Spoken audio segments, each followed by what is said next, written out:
Après les fausses gaufres liégeoises, je me suis dit qui je vais pouvoir insulter. Je me suis dit Belgique, Suisse, allez, c'est parti. Donc je vais tenter une fausse tarte à la résinée. Je n'en avais jamais entendu parler. On m'a dit tiens, je fais une tarte à la résinée. Quoi? Je google le truc, je vois que c'est particulier. C'est parti, c'est pour moi. Le principe, ça va commencer directement les petites déviations.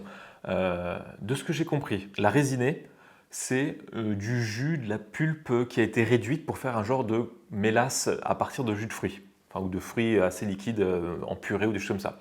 Il y a plusieurs résinées différentes, et donc c'est là-dessus que moi je m'insère en me disant, il y a plusieurs résinées différentes, je choisis la plus simple.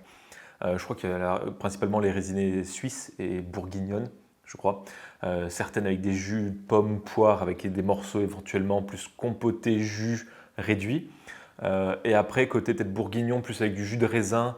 Et j'ai cru voir une recette genre pressez vos raisins, épépinez, enlevez la peau, récupérez le jus. Voilà. Voilà, c'est vite parce que je l'ai fait hier, mais voilà. Je me suis dit, tiens, je vais essayer de faire ma résinée moi-même, qui n'est pas complètement vrai, mais on obtient quelque chose qui est plutôt cohérent. Voilà, on va dire ça comme ça. Et si on enlève le dessus et qu'on regarde l'intérieur, on a vraiment cette consistance miel-mélasse, qui a un goût de fruit, entre la cerise et le raisin, confite. Voilà. Donc avant d'aller tellement plus loin, je vous montre comment j'ai fait ça. C'est pas très compliqué, mais un petit peu long. On va mettre à feu doux.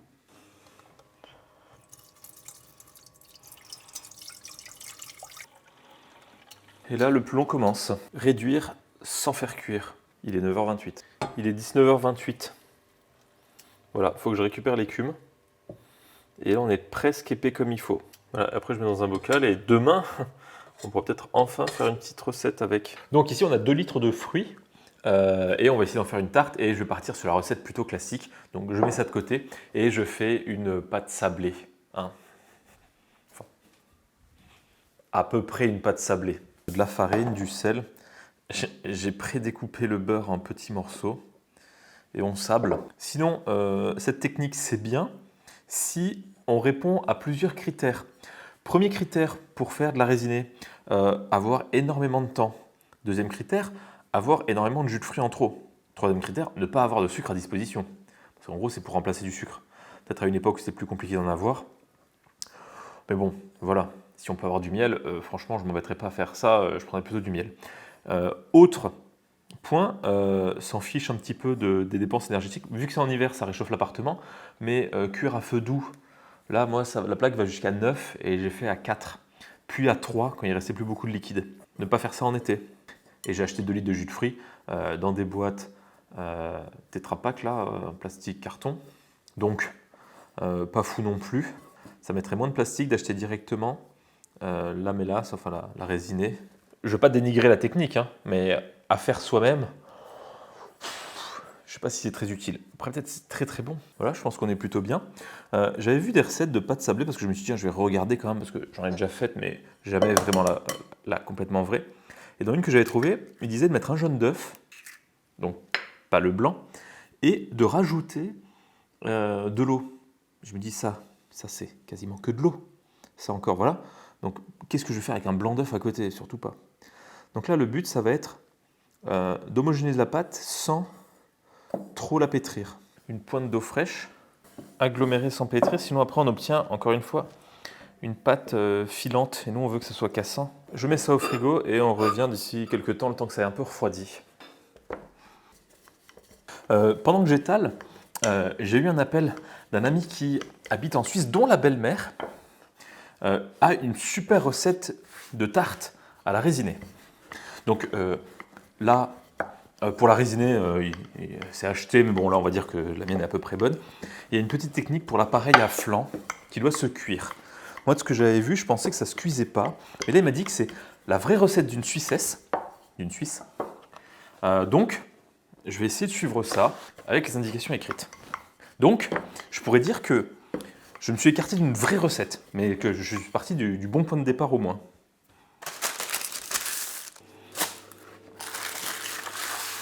C'est quand même plus simple de découper quand c'est à plat.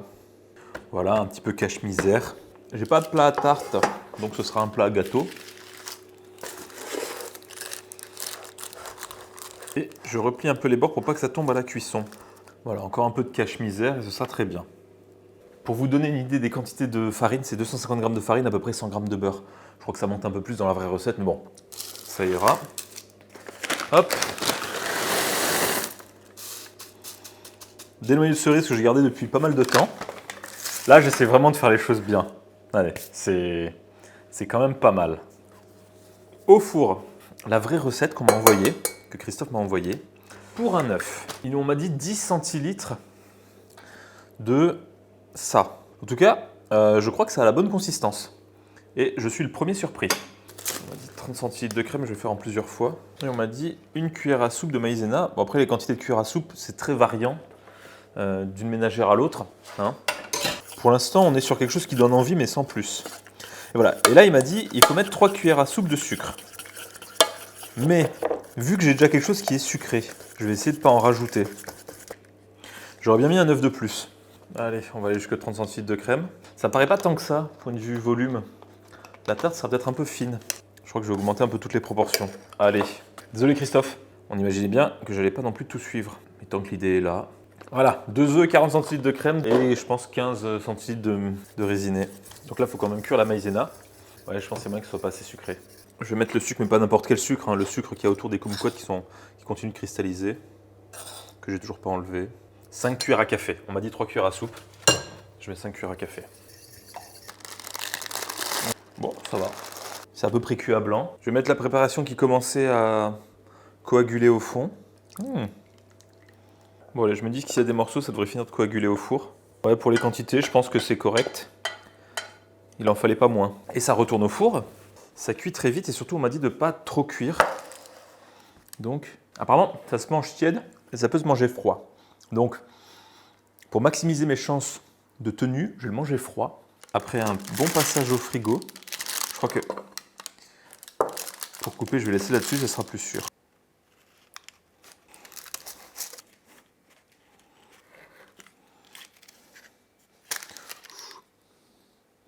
En tout cas, ça tient. Il n'y a plus qu'à goûter. Point de vue texture, ça tient. Est-ce que c'est pas le plus important? Je pense que si. Après, le goût. Là.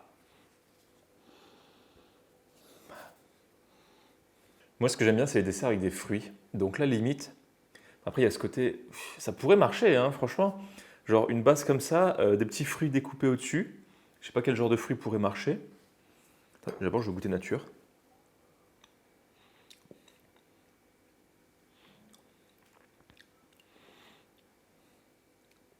C'est bon. Il y a ce côté un petit peu gras, ce côté sucré. Mais il y a ce côté... Qu'est-ce que tu m'as mis dedans? Voilà, on sent vraiment que ça a chauffé et ça cuit pendant longtemps. Il y a ce goût un petit peu confiture, pas trop cuite, mais bien réduite. De très loin, et quand je goûtais la résinée comme ça, il y avait un petit peu ce goût de poé à la citrouille. Donc le poé, des fruits qu'on bouillit, cuit avec de la farine de manioc, mis au four, donc peut-être ce côté un petit peu réduit aussi, je ne sais pas. Au tout début, il y a une note de caramel. Après, c'est pas amer, mais il y a ce côté un petit peu... Vous voyez, il y a la limite de l'amertume. Alors que ça peut être bon, hein, mais on est juste avant. Il y a ce goût un peu ouais, caramel. Là, c'est peut-être la couleur aussi. On aurait dit c'est une tarte au carambar, je t'aurais dit ok. Mais il y a quelque chose d'un peu plus compoté, bien cuit. Donc, évidemment. D'abord parce que j'aime bien les desserts avec les fruits. Regardez, en plus, déjà, bon, là, c'est très mal fait, mais vous avez l'idée.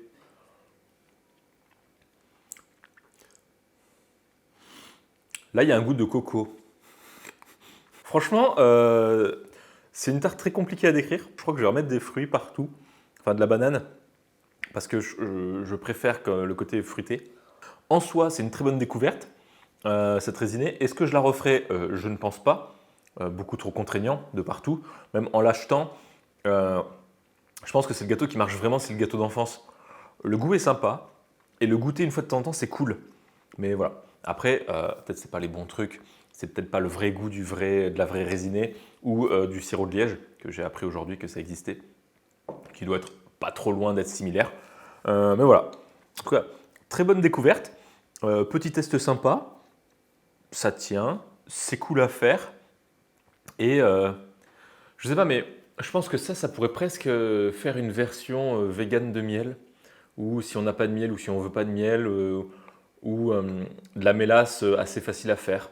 Je sais pas dans quel contexte ça peut être complètement utile. Faut demander aux Belges et aux Suisses. Voilà. Ils auront peut-être plus d'idées avec. Sur ce, merci beaucoup. Je vais manger ça. Très bonne découverte et à très bientôt.